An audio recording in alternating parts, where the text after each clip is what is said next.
Karibu sana katika mwendelezo wa taarifa kubwa kutoka kimataifa, hasa vita ya Urusi na Ukraine, ambapo taarifa muda huu utasikia kuhusu rais wa Urusi Bwana Vladimir Putin ambaye anatafuta udhibiti kamili wa mkoa wa Donetsk huko nchini Ukraine, ikiwa kama sehemu ya kufanya makubaliano ya amani au ya vita na nchi hiyo. Kwa ufupi kabisa, rais wa Urusi Bwana Vladimir Putin ametaka Ukraine kukabidhi udhibiti kamili wa mkoa wa Donetsk huko nchini Ukraine kwa nchi yake ya Urusi kama sharti la mazungumzo ya kumaliza vita na nchi hiyo. Utasikia pia uchambuzi kinagaubaga kabisa kuhusu taarifa ya Putin kuitaka Ukraine kukabidhi mkoa wote wa Donetsk nchini humo. Hivyo basi na kusihi ya kwamba pia ungana nami mwanzo hadi mwisho. Utasikia kwa undani kabisa uchambuzi kuhusu Putin kuitaka Ukraine ikabidhi mkoa wote wa Donetsk ikiwa kama sehemu ya mazungumzo ya kumaliza mzozo huo. Na kama bado hujajiunga nasi na kusikia kwamba sasa ungana nasi moja kwa moja kwa kubonyeza neno subscribe kama bado hujafanya hivyo. Ili pia ripoti zote hizi unazipata kwa muda mwafaka kabisa. Karibu sana katika undani wa taarifa Vladimir Putin kuhusu kuiomba Ukraine kukabidhi jimbo la Donetsk. Rais wa Urusi Bwana Vladimir Putin ametaka Ukraine kukabidhi udhibiti kamili wa jimbo la Donetsk au mkoa wa Donetsk kwa Urusi kama sharti la kumaliza vita, wakati wa mazungumzo ya simu na rais wa Marekani Bwana Donald Trump wiki hii. The Washington Post imeripoti Oktoba 18 ikiwa nukuu maafisa wawili kutoka nchini Marekani. Kwa mujibu wa ripoti hiyo, Putin ameonyesha alikuwa tayari kuacha sehemu za maeneo ya Zaporizhzhia na Kherson ambayo yote yamekaliwa kwa kiasi na wanajeshi wa Urusi ili kubadilishana na mkoa wa Donetsk. Utasikia pia kwa nini Putin amesema hivyo, kwamba yuko tayari kuacha baadhi ya maeneo huko Zaporizhzhia, Kherson na kuitaka tu Donetsk. Basi utasikia hapa kwenye uchambuzi wa taarifa hii. Baadhi ya maofisa wa ikulu ya White House kutoka nchini Marekani walielezea pendekezo hilo kama maendeleo, huku mwanadiplomasia mkuu wa Ulaya akionya kwamba kuna uwezekano Ukraine italiona pendekezo hilo kwa mtazamo tofauti kabisa. Mwanadiplomasia huyu amesema kama kuwazuia mguu wao wenyewe bila malipo. Trump hajashughulikia kabisa hadharani ombi la Kremlin, lakini kufuatia mkutano wake na rais wa Ukraine Volodymyr Zelensky katika ikulu ya White House, alizitaka pande zote mbili kukomesha kabisa mauaji na kufanya makubaliano.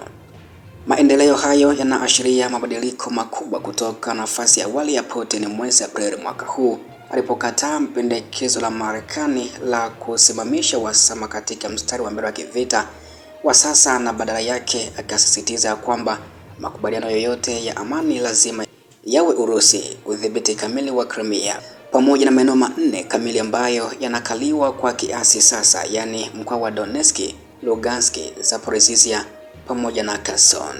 Na Putin pia na Donald Trump bado wanatarajiwa kuendeleza majadiliano katika mkutano ujao uliopangwa huko Hungary ambao unatazamiwa kufanyika katika wiki zijazo.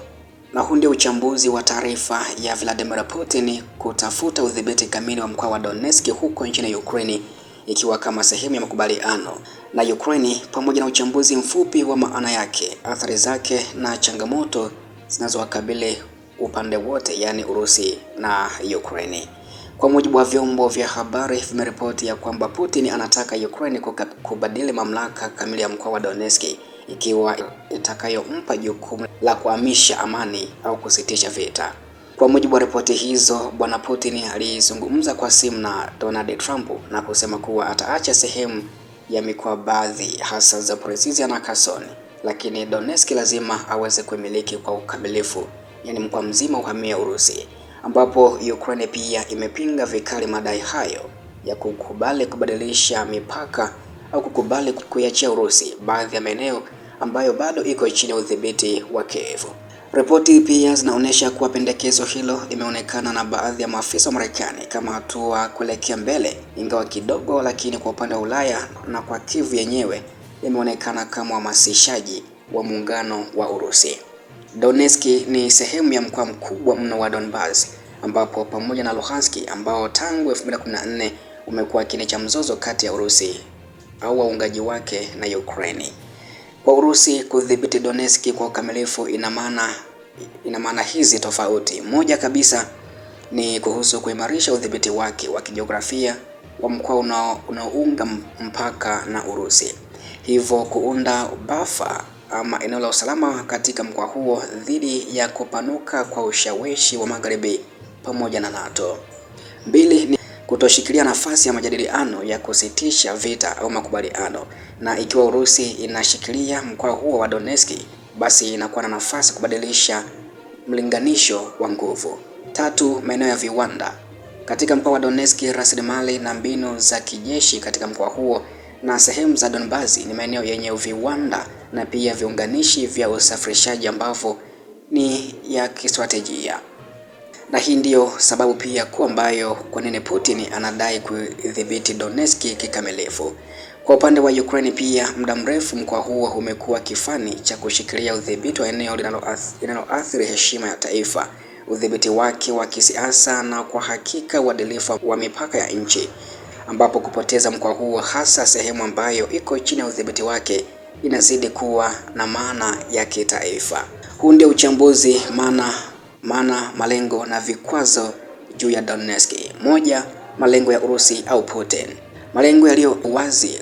Kwa upande huu pia, Urusi inataka ama kuchukua kikamilifu Donetsk au angalau kushikilia mamlaka ya kuamua juu yake kabla kuingia rasmi katika mazungumzo ya amani. Ripoti zinaonyesha kuwa Putin anaweka Donetsk kama msharti usiopinduka wa makubaliano, na inaweza kuwa sehemu ya mkakati mpana zaidi wa Urusi, si tu Donetsk bali pia kudhibiti la sivyo mikoa mingine, mfano mikoa ya Kherson, Zaporizhia na hata maeneo ya nyuma ya mbele ya vita. Kibiashara na kipekee kisiasa katika mkoa huo inaonyesha kwa ndani na nje ya kwamba Urusi haiwezi kabisa kuachana na Donetsk na malengo yake, na kwamba mazungumzo yoyote lazima yaingilie mienendo ya Urusi. Mbili ni kuhusu maana kwa makubaliano ya amani. Ikiwa Ukraine itakubali kushindwa au kuacha sehemu ya Donetsk, hii pia inamaanisha mabadiliko ya msingi katika hali ya vita na utamaduni wa mazungumzo ya amani, na inawezekana kabisa kuwa kama kuamua kukubali kukatwa kwa kipande cha taifa. Kwa upande mwingine, ikiwa Ukraine itakata tamaa inavyotangaza, basi makubaliano ya amani ya haraka yatakuwa magumu sana na vita inaweza kudumu zaidi. Kwa maana hiyo, pendekezo hilo linaweza kuwa kama njia ya kuchukua nafasi ya muktadha wa mazungumzo kwa Urusi. Iwapo kutakubaliwa na Ukraine na washirika wake, haitawezekana kabisa kwa Urusi kufikia makubaliano kwa muda mfupi, kama vile inavyoonekana ripoti zilivyoonyesha kuhusu taarifa hii. Tatu ni changamoto na hatari. Kwa upande wa Ukraine, kukubali kutolewa kwa eneo ambalo bado lina vibarua na bado linadhibitiwa na Kiev kutachukua hatari kubwa ya kisiasa na kihisia, kwa sababu itakuwa ikionyesha kwamba serikali haiwezi kulinda udhibiti wa ardhi ya kitaifa. Ripoti pia imesema Kiev imeiona pendekezo hilo kama kutoa mguu wao kwa kituo hakuna. Kwa upande wa Urusi pia, ingawa ina malengo ya juu, kudhibiti mkoa mzima wa Donetsk kwa nguvu si rahisi. Vita imekuwa ngumu, hali ya mbele imegawanyika, na kupata kandarasi ya kimataifa bado pia ni changamoto kubwa mno katika mkoa huo.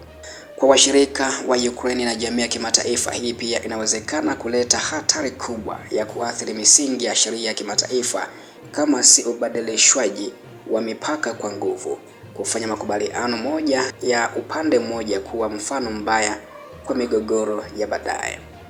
Ripoti zinaonyesha kuwa baadhi ya maafisa wa Ulaya wamesema makubaliano yanayoruhusu Urusi kushikilia maeneo kwa nguvu yatavunja sheria za kimataifa. Kuaminiana pia kwa mkataba, hii inadhihirisha kuwa Urusi inajulikana kwa kuvunja baadhi ya makubaliano ya awali. Hii inabadilisha mazingira ya kuaminika kwa mazungumzo ya amani. Ni kwa nini hasa Urusi pia inashikilia hilo ama inapambana zaidi kuhakikisha kwamba Donetsk au jimbo la Donetsk linarudi nchini humo? Hali ya vita sasa iko sehemu ya kushuka, ambapo hakuna pande zimeweza kupata faida kubwa ya ulinzi. Ripoti zinaonyesha kwamba mabadiliko ya kimkakati bado yanaendelea. Mawasiliano ya Marekani na Urusi na mpango wa kuandaa mkutano kati ya Putin na Trump, hii pia inatoa nafasi kwa Urusi kupeleka msukumo wake wa kutilia mkazo kuhusu Donetsk kama sehemu ya mazungumzo ya amani kwa nchi hizo. Kwa Urusi kusukuma mada hii sasa inaweza kuwa njia ya kuvuta uamuzi wa kisiasa wa Ukraine na washirika wake ya kwamba kudumisha vita kwa muda mrefu kuna gharama kubwa. Basi labda Ukraine iangalia makubaliano badala ya vita isiyoweza kumalizika. Na mwisho kabisa naweza nikasema kwamba pendekezo hili la Putin linakumbatia mbinu ya juu ya kistratejia, si tu ya kiulinzi bali ya kisiasa na kijiografia, ambayo pia inalenga kuchukua nafasi ya nguvu ya mazungumzo na kutengeneza ukweli mpya wa eneo ambalo Urusi itakuwa nayo udhibiti kabla ya makubaliano kuheshimiwa. Kwa upande wa Ukraine ni kiboresho kikubwa cha kutozwa kukubali eneo au kushikilia udhibiti wake kamili, na kuna hatari kubwa ya kisiasa, kiusalama na kisayansi ya haki. Ikiwa Ukraine itakataa pendekezo hili, vita huenda ikaendelea kwa muda mrefu zaidi na makubaliano ya amani yatabakia kuwa magumu kufikiwa. Kwa upande wa Urusi pia, kuchukua hatua zaidi ya kimkakati kutakuwa na gharama kubwa kijeshi, kiuchumi na kimaadili, hasa ikiwa jamii ya kimataifa itachukua hatua za kuikabili nchi hiyo.